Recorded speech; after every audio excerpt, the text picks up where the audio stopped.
अस्सलाम वालेकुम। नेक्स्ट आपका चैप्टर है 22, ट्रांजैक्शन मैनेजमेंट।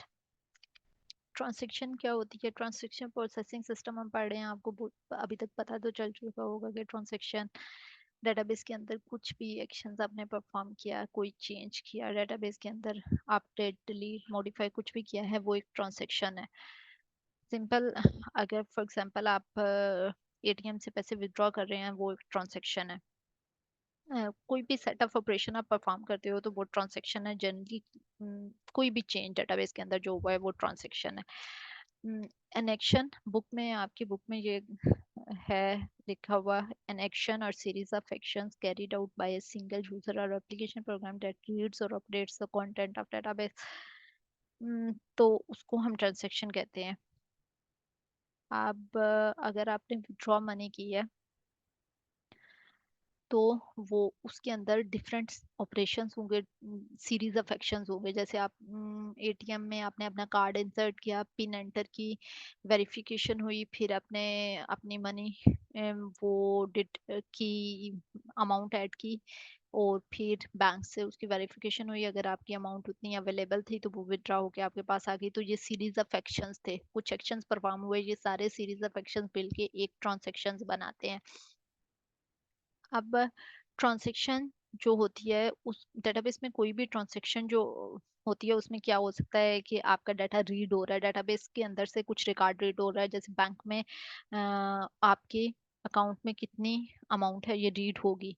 डेट राइट हो रहा है, राइट का मतलब क्या है कि जब आपने अपने एटीएम से कुछ अमाउंट विथड्रॉ करवा ली तो अपडेशन परफॉर्म होगी, जो भी अपडेट होगा, जो चेंज होगा वो राइट है। मतलब मेरे पास 5000 रुपीज थे, मैंने 2000 विदड्रॉ करवा लिए, तो डेटाबेस के अंदर बाकी जो अमाउंट है वो 3000 मेंशन रह गई है।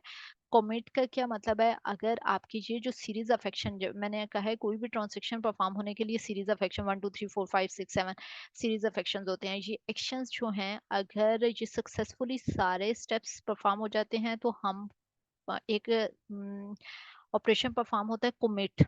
कुमिट का मतलब क्या है? डेटाबेस में परमानेंटली सेव कर देना है। ये ड्यूरेबिलिटी प्रॉपर्टी को अचीव करता है, तो डेटाबेस के अंदर सेव कर दो अगर सक्सेसफुली सारा कुछ परफॉर्म हो गया है। रोल बैक का मतलब क्या है कि दरमियान में अगर किसी भी जगह पे आपका प्रॉब्लम, कोई इशू आया है किसी भी रीजन से, फॉर एग्जांपल आपने एटीएम से पैसे निकलवाए, आपके अमाउंट बैंक अकाउंट से डिडक्ट हो गए, लेकिन आपको अमाउंट रिसीव नहीं हुई किसी भी रीजन से, इंटरनेट कनेक्शन, कोई इशू आ गया, एटीएम पे कोई इशू आ गया, आपका कार्ड स्टक हो गया किसी भी रीजन से, तो जितने भी ऑपरेशंस अभी तक परफॉर्म हुए हैं वो रोल बैक हो जाने चाहिए। ये ना हो कि वो अमाउंट जब वो दोबारा से एटीएम रिज्यूम करता है तो आपकी अमाउंट बाहर आ जाए, वो तो किसी और को मिल जाएगी। तो यहाँ पे ये रोल बैक हो जाना चाहिए, कोई ऑपरेशन भी नहीं परफॉर्म होना चाहिए स्टार्ट से।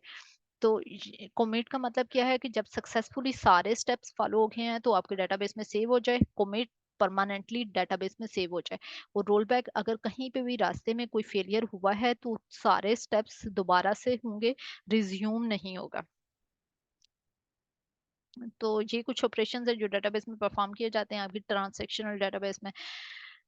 ये जो प्रॉपर कोई भी ट्रांजैक्शन जब परफॉर्म होती है तो वो एसिड प्रॉपर्टीज को फॉलो करती है। ये आपको मैं पहले भी बता चुकी हूँ। एसिड प्रॉपर्टीज क्या है? Atomicity, consistency, isolation, durability. Atomicity ये आपकी बुक के पेज है 623, 22nd चैप्टर में।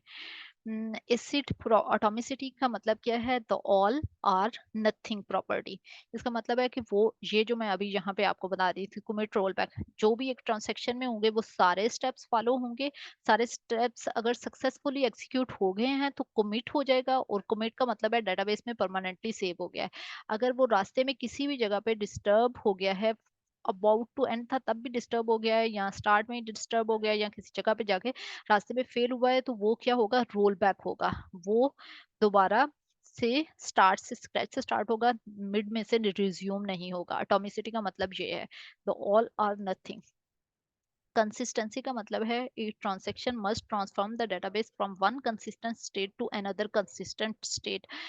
कंसिस्टेंट जब स्टार्ट होती है वो एक कंसिस्टेंट स्टेट, फॉर एग्जांपल आपको अमाउंट विथड्रॉ की केस में ही बता देती हूँ। आपने बैंक से आपके अकाउंट में 5,000 रुपीज थे, आपने 2,000 विदड्रॉ करवा लिए, वापस 3,000। तो आप पहले ट्रांजेक्शन स्टार्ट होने से पहले कितनी अमाउंट थी?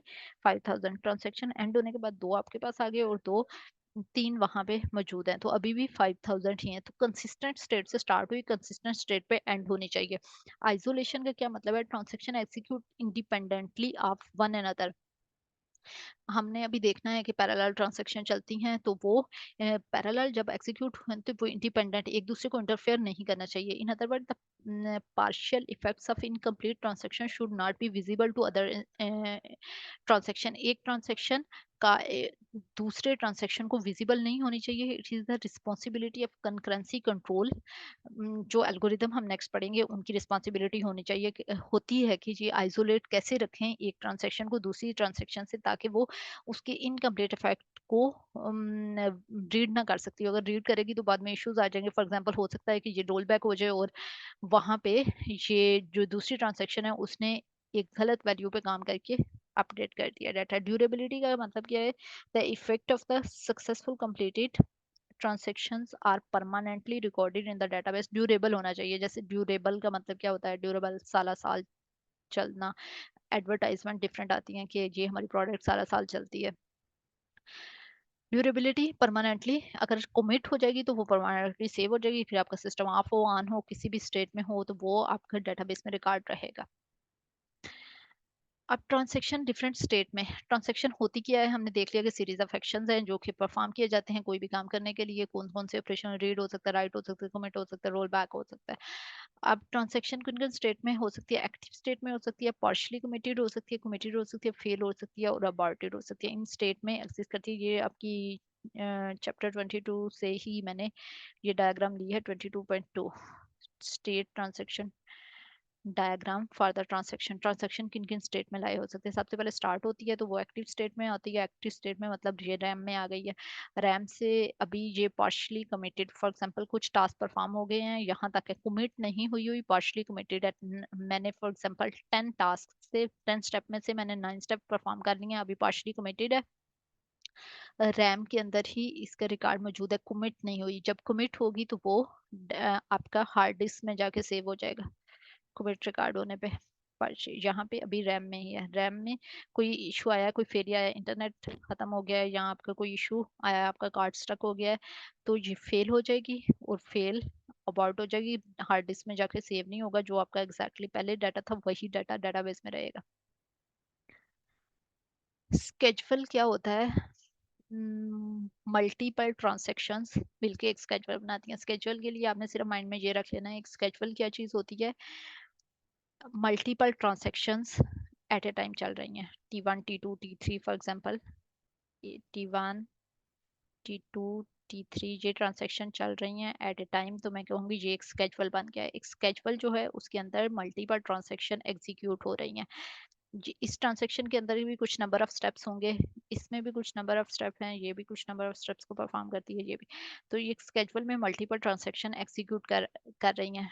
स्केड्यूल्स सीरियल भी होते हैं और पैरेलल भी होते हैं। सीरियल स्केड्यूल का क्या मतलब है? उस स्केड्यूल के अंदर जो ट्रांजेक्शन्स है वो वन बाय वन चलेंगी। पहले एक एग्जीक्यूट होगी, फिर दूसरी एग्जीक्यूट होगी, फिर तीसरी एग्जीक्यूट होगी, एट ए टाइम नहीं चल रही। पैरेलल ट्रांजेक्शन का क्या मतलब है? सारी ट्रांजेक्शन एट ए टाइम चल सकती हैं। यहाँ पे एग्जांपल देखते हैं। ये देखें सीरियल में क्या है? सीरियल ट्रांजैक्शन में, स्केड्यूल में एक ट्रांजैक्शन अपना एग्जीक्यूट होके अपना काम खत्म करके फिर अगली ट्रांजैक्शन एग्जीक्यूट होगी और इसका काम खत्म हो जाएगा, फिर थर्ड ट्रांजैक्शन एग्जीक्यूट होगी। एक दूसरे एट ए टाइम नहीं चल सकती। पैरेलल ट्रांजैक्शन के अंदर, पैरेलल ट्रांजैक्शंस में एक ट्रांजैक्शन एग्जीक्यूट होती है, मीनवाइल दूसरी ट्रांजैक्शन भी एग्जीक्यूट हो सकती है और उसी दौरान थर्ड, तीनों ट्रांजैक्शन एट ए टाइम भी एग्जीक्यूट हो सकती हैं। अब यहाँ पे जो सीरियल ट्रांजैक्शन होते हैं उसका बेनिफिट ये होता है कि कंसिस्टेंसी मेंटेन रखते हैं, कोई इशू नहीं होता डेटाबेस में। लेकिन यहाँ पे इसका ड्रॉबैक क्या है कि यहाँ पे बहुत देर वेट करना पड़ता है। फॉर एग्जांपल ट्रांजैक्शन 1 स्टार्ट हो गई है, ट्रांजैक्शन 2 को बहुत देर वेट करना पड़ेगा और ये ट्रांजैक्शन कंप्लीट होगी तो फिर अगली एग्जीक्यूट हो सकती है। अब ये कंप्लीट होगी तो आइडल टाइम बहुत ज्यादा है। हम यूजुअली इसको मिनिमाइज़ करने की कोशिश करते हैं कि आइडल टाइम मिनिमम होना चाहिए, और जहाँ पे आइडल टाइम, वेटिंग टाइम बहुत ज़्यादा है ट्रांज़ैक्शन का। जैसे हम एटीएम के एग्ज़ाम्पल लें, एटीएम के अंदर अगर कोई एक बंदा गया है, तो जो नया आने वाला बंदा है वो बाहर वेट करता रहेगा। वो बाहर वेट करेगा जब तक ये अपने सारे स्टेप्स पूरे कर लेगा, ये बाहर आएगा तो देन दूसरा बंदा जा सकता है। उसके बाद सेकंड एग्ज़ाम्पल में हम देखते हैं,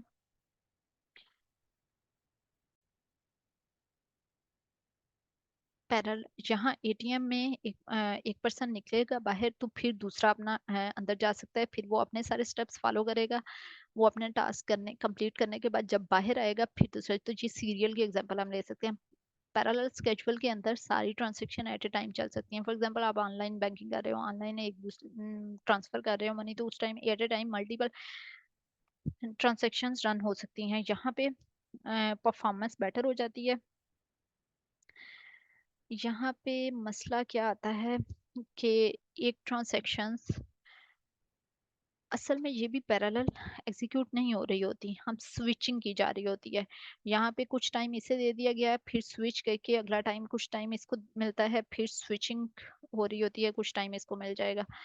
ये इसमें हम एक कॉन्सेप्ट है सीरियलाइजेबिलिटी। सीरियलाइजेबिलिटी में हम देखते हैं कि एक स्केड्यूल में सीरियल बनने की एबिलिटी है या नहीं है।